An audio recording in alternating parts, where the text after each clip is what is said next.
alguma forma de pecado. Mas Moisés também está desistindo de uma missão que Deus lhe deu. O propósito para o qual Deus tinha chamado Moisés lá para o monte, e nós vamos ver isso em alguns versículos, era que Moisés ensinasse o povo a lei que Deus lhe daria. E Deus não lhe deu só os 10 mandamentos. Foram 40 dias e 40 noites lá na presença de Deus.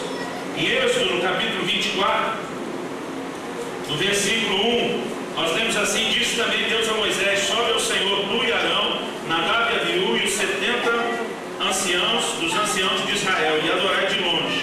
Deus disse: só Moisés se chegará ao Senhor, e os outros não se chegarão, e o povo não subirá com ele. Aí a Bíblia diz no versículo 12: então disse o Senhor a Moisés: sobe ali ao monte e fica lá, dar-te-ei tábuas de pedra, e a lei e os mandamentos que escrevi para os ensinares. Então o propósito de Deus quando chama Moisés era qual? Eu vou te dar a lei que eu escrevi para que você ensine o povo. Mas quando Moisés joga aquelas tábuas no chão, é como se ele dissesse a Deus: eu me recuso a continuar liderando esse povo. Eu me recuso a cumprir com o papel que o Senhor me deu de ensinar a eles a lei. E naquele momento nós vemos que Moisés também está abordando uma missão muito clara e específica de Deus para a sua vida. Eu não sei porquê, querido, durante toda uma vida de crente eu nunca percebi o quão sério foi isso. Mas talvez tenha sido a curiosidade que me foi despertada aquele dia lá em Roma, quando eu via aquele outro pregador. E durante um ano eu fiquei pensando no assunto, tentando entender tanto o que aquele homem de Deus pregou, e eu não consegui entender no momento, como também eu ficava me perguntando e questionando o que podemos encontrar como mensagem de Deus aqui. E durante um ano aproximadamente, faltou uma semana para fechar um ano, eu pensava sobre isso, eu meditava, eu orava. E uma tarde de domingo eu estou no meu quarto orando. De repente o Espírito Santo falou comigo de uma maneira muito forte em cima desse texto. E a palavra que Deus trouxe, que Ele não apenas me tocou naquele momento, mas ela se tornou uma espécie de trilho para o nosso ministério. Desde o momento que Deus nos levou a Curitiba, a palavra que Ele nos deu foi a seguinte: eu vou fazer de vocês uma caverna de Adulão. Eu não sei quantos se lembram da história, mas quando Davi está fugindo de Saul, ele se refugia na caverna de Adulão. E a Bíblia diz: vieram a ele os amargurados de espírito, os levianos, os endividados, só gente boa. Todo mundo que estava fugindo de algum problema, ele de alguma forma busca um refúgio ali onde Davi está. E o exército de Davi, os valentes de Davi, foram levantados a partir daquelas pessoas com problemas sérios, gente isolada da sociedade, gente desacreditada, gente que talvez não acreditava ter uma nova oportunidade, uma nova chance. E foi ali na caverna de Adulão que Deus transformou essas pessoas em gente que compôs um exército que mudou para sempre a história da sua nação. E Deus falou ao meu coração muito forte desde o início a respeito da importância de acreditarmos que não existe pessoa que não possa ser mudada pelo poder de Deus. Amém. E nós temos que crer nisso. Você pode dizer amém? Amém. Moisés, depois de ter errado da forma como errou, querido, aqui no capítulo 32, quebrando as tábuas de pedra, as tábuas do mandamento, a Bíblia diz no capítulo 34, no versículo 1: então disse o Senhor a Moisés: lavra 2 tábuas de pedra como as primeiras, e eu escreverei nelas as mesmas palavras que estavam nas primeiras tábuas que quebraste. Deus diz: prepara-te para amanhã, para que subas pela manhã ao monte Sinai, e ali te apresentes a mim no cume do monte. Ninguém suba contigo, ninguém apareça em todo o monte, nem ainda ovelhas, nem gatos se apacentem de fronte dele. Lavrou, pois, Moisés 2 tábuas de pedra como as primeiras, e levantando-se pela manhã de madrugada, subiu ao monte Sinai, como o Senhor lhe ordenara, levando nas mãos as 2 tábuas de pedra. O que nós vemos Deus proporcionando a Moisés aqui é uma oportunidade de consertar as coisas. Deus disse: você quebrou e estragou as tábuas de pedra que eu preparei. Deus diz: eu vou te dar a chance de subir de novo, só que dessa vez você faz as tábuas. Mas Deus diz: eu vou escrever e eu vou restituir aquilo que você de alguma forma impediu que o povo tivesse.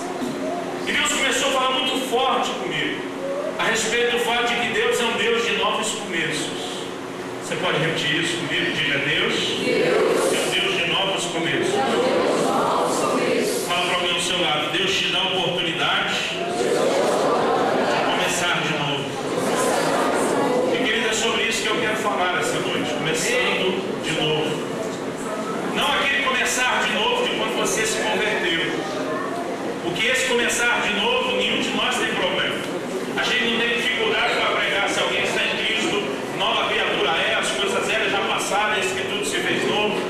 Romanos 8:1, nenhuma condenação, pois há para aqueles que estão em Cristo Jesus. Que nós não temos dificuldade nenhuma, querido, de pregar para alguém que a partir do momento que ele se converter, ele vai ter uma nova vida em Cristo Jesus. Mas muitas vezes nós temos dificuldade de acreditar que algumas pessoas possam começar de novo.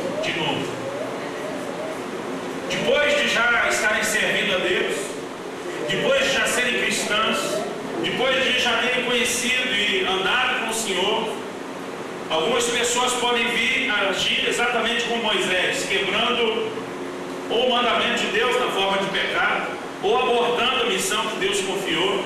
Mas mesmo assim, querido, nós servimos a um Deus que nos permite começar de novo. Você pode dizer amém? Amém. A palavra de Deus diz lá no livro de Gálatas, no capítulo 6, o apóstolo Paulo diz assim: olha, se alguém for surpreendido em alguma falta, vocês que são espirituais, corrigiam com espírito de brandura. A palavra de Deus fala sobre quando você percebe que um irmão caiu. Ele diz: olha, você vai corrigir com brandura. Ele está dizendo: não pise na pessoa, você precisa, na verdade, levantá-lo, você precisa reerguê-lo. Queridos, a palavra de Deus diz, se não me engano, em Provérbios 24, deixa eu conferir já, 16. A palavra de Deus fala algo a respeito de queda que chama muito a minha atenção. A Bíblia diz assim: porque 7 vezes cairá o justo e se levantará. Você pode dizer isso comigo? Diga: 7 vezes cairá o justo, mas se levantará. Querido, a palavra de Deus diz no Salmo 37, 24. Eu gosto muito de tomar algumas dessas afirmações bíblicas.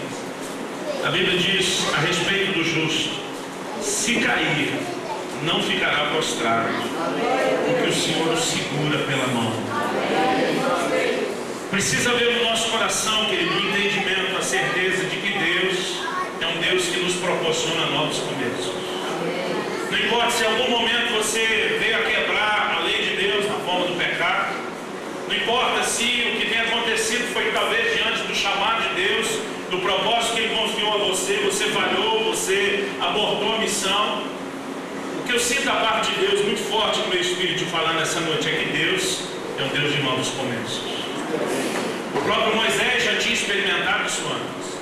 Moisés lá atrás tenta fazer a obra de Deus na força dele, no braço dele, e a Bíblia diz que ele matou um egípcio. Dentro da cultura dos povos antigos, querido, não só da lei dos judeus, um homicida deveria morrer. Ele normalmente era alguém que não merecia uma nova chance. Mas Deus já havia dado ao próprio Moisés uma nova oportunidade. E aqui novamente Deus está deixando Moisés começar de novo. O próprio Arão, irmão de Moisés, que fez o bezerro de ouro. Irmão, se eu fosse Deus, graças a Deus que eu não sou, nunca que Arão teria a oportunidade que teve de ser o sumo sacerdote da casa de Deus, depois da babada que ele fez no bezerro de ouro. Nunca. Talvez eu olharia do céu e como Deus eu diria: qualquer um, menos ele. Mas Deus é um Deus de novos começos. Você pode dizer amém? Talvez se eu fosse Deus, e graças a Deus que eu não sou, Davi não teria uma nova oportunidade. De acordo com a lei de Moisés, Davi deveria ser executado. De acordo com a lei de Moisés, ele deveria morrer pelo que ele fez a Urias, também com Batseba. Mas Natã chega para ele, o profeta, e diz: teu pecado foi perdoado, você não vai morrer, porque Deus é um Deus de novas oportunidades. Amém? Talvez se eu fosse Deus, e graças a Deus eu não sou, Pedro, depois de negar Jesus aquelas 3 vezes da forma como fez, na terceira a Bíblia diz que ele praguejou. Uma versão mais antiga, mais arcaica, diz que ele falou em pregações. Eu acredito.